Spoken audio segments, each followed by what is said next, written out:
ജാസ്മിന്റെ ഉമ്മയും വാപ്പൊക്കെ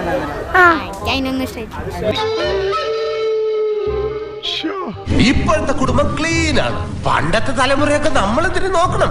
ജാസ്മിന്റെ ഒക്കെ ഫാമിലി വെറുതെ ഇത് വന്നിട്ട് അലമ്പാക്കാനുള്ള ഇതിൽ ഷോ അലമ്പാക്കാനായിട്ട് നമ്മളെയൊക്കെ തലമുറയെ തപ്പിയാലറിയാം വെറും കൂറ ഫാമിലി ആയിരിക്കും. പിന്നെ എല്ലാ കുടുംബത്തിനും പറയാൻ ഇങ്ങനൊരു കഥ കാണും. ഇവരൊന്ന് മാലയൊക്കെ മേടിച്ചു വീരലി ഫോട്ടോ ഒക്കെ എടുത്തോണ്ടും പോക്കും.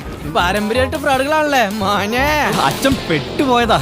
പിന്നെ ജാസ്മിനെ കുറിച്ച് അഭിപ്രായം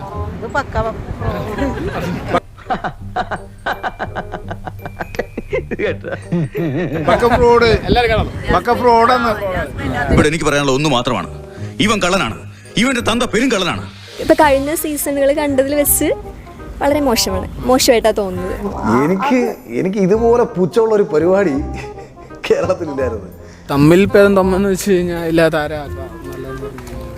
ജാസ്മിൻ നല്ല പ്ലെയർ ആണ്.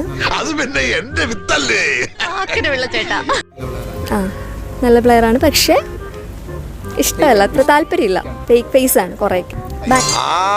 കാണാനൊക്കെ ഭംഗിയാണ്, പക്ഷെ അവളുടെ കയ്യിലൊരു വൃത്തികെട്ട സ്വഭാവം. ബിഗ് ബോസിലെ മറ്റേ ആങ്കർ ഉണ്ടല്ലോ, മറ്റേ മോഹൻലാല്, ആള് മാറ്റി തന്നായിരുന്നു. നീ ഒരാളായിട്ട് ചുമ്മാ പിന്നെ അല്ലാതെ രണ്ട് പേരുടെ വാർഡ് കിട്ടിയ വ്യക്തിയാ. അപ്പൊ ആ വ്യക്തിനെ തേജോവധം ചെയ്യേണ്ട വല്ല കാര്യമുണ്ടോ? ഇതൊരു നടക്ക് പോണ കേസല്ല. മോഹൻലാലിനെ പോലെ ഒരാള് അത് ചെയ്യാൻ പാടില്ല എന്നാണ് ഞങ്ങളുടെ അഭിപ്രായം. എനിക്ക് വേറെ പണിയുണ്ട്.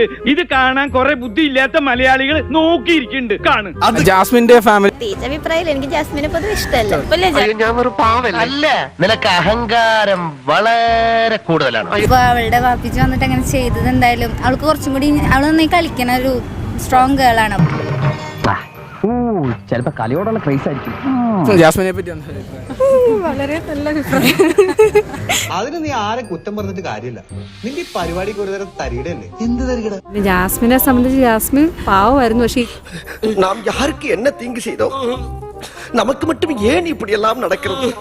ഇത് വന്ന് എനിക്കെന്തോ ഗബ്രി അങ്ങനെയുള്ള ഒരു ഇത് വന്നതിന്റെ ആയിരിക്കാം. പക്ഷെ ആ കുട്ടീനെ എങ്ങനെ പുറത്തിറക്കുമെന്ന് എനിക്കറിയത്തില്ല. ആ അവസ്ഥ. പുലി മുന്നോട്ട് ചാടുന്നതിന് മുമ്പ് ഒരു ചുവട് പിന്നോട്ട് പതുങ്ങും. പക്ഷെ നാളെ ഞാൻ മുന്നോട്ട് കുതിക്കും.